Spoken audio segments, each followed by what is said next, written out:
Құрметті менің YouTube каналына тіркелген достарым, сіздерге менің YouTube каналымдағы видеолар өте пайдалы көп мәліметтер алып келеді деген ойдамын. Және де өздеріңіздің таныстарыңызды, туған-туысқандарыңызды YouTube каналыма тіркелуге шақырамын.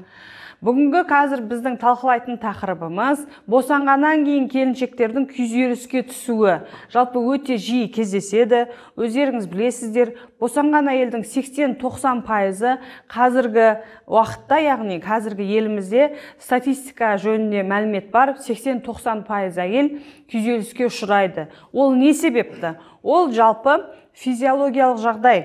Оны жаңағы босанғаннан кейін өздеріңіз білесіздер, организмде гормондардың деңгейі өте үлкен көптеп өзгеріске ұшырайды. Жаңағы пролактин деген гормон қосылады. Соның барлығы әйел организміне үлкен өзгеріс алып келеді. Сондықтан ол жаңағы күйзеліске де алып келеді. Өйткені ол келіншек жаңағы күнделікті ұйқысы тыныш, бұған дейін жаңағы бала емізу қажеті жоқ, жаңағы бәріне үлгеруге тырысып жүрсе, бұл босанғаннан кейін оның күнделікті тірлігіне көп күйбең тіршілік қосылғандықтан көп келіншектер соған шыдай алмай жаңағы күйзеліске ұшырап атады. Неге менің басымда осындай болды? Неге мен жаңағы осы күйзелістердің бәрінен шыға алмай жатырмын? Неге менің ғана балам ауыра береді? Неге менің емшегімнен сүт аз шығады? Болмаса неге менің сүт безімде жаңағы трещиналар көп? Неге жазылмай жатыр деген сондай көп сұрақтар, шешілмейтін проблемалардың барлығы келіншекті күйзеліске ұшыратады. Бұл күйзелісті біз медицина тұрғысынан ауырлығына байланысты 3 топқа бөлеміз. Жеңіл, орташа, ауыр түрде босанғаннан кейінгі күйзелістер деп.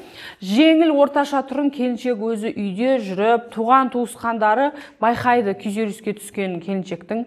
Оған өзін қолдау көрсету керек, өз күйеуі тарапынан қолдау керек.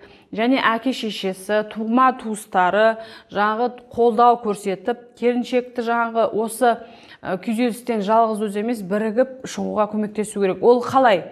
Жылы сөйлеу керек. Жалғыз өз үлгеремей жатса, ұйқысы дұрыс болмаса, түнде ұйқысы дұрыс болмайды ғой енді. 4-5 рет тұрады, емізеді дегендей.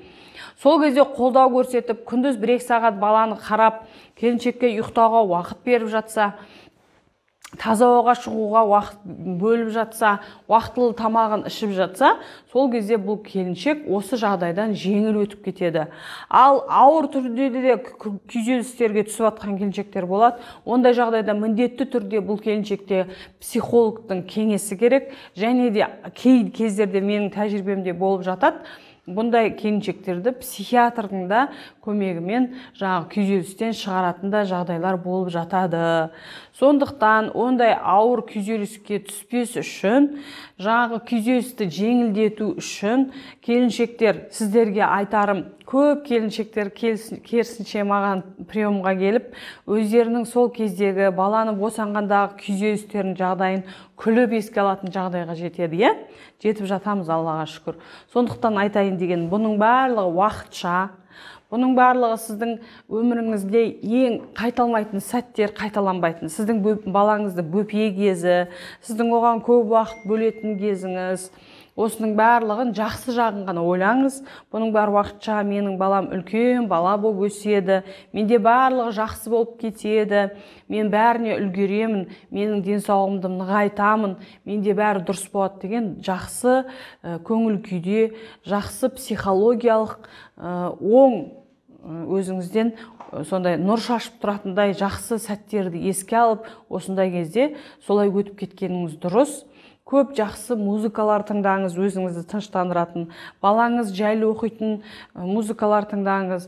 Сосын өзіңіздің жаңағы педиатр дәрігеріңізге, акушер-гинеколог дәрігеріңізге өзіңізбен болып жатқан жағдайды айтуға тырысыңыз. Бізде әдейі адам баласымыз, сіздерге барынша көмектесуге, осындай қиын сәтте жақсы шығып кетуіңізге өзіміздің жаңағы кеңестерімізді аямаймыз. Сіздерге маңызды мәлімет болды деп ойлаймын, қыздар. Және қандай тақырыптарды естігілеріңіз келеді, сол жайында маған комментарийға жазып қалдырсаңыздар болады.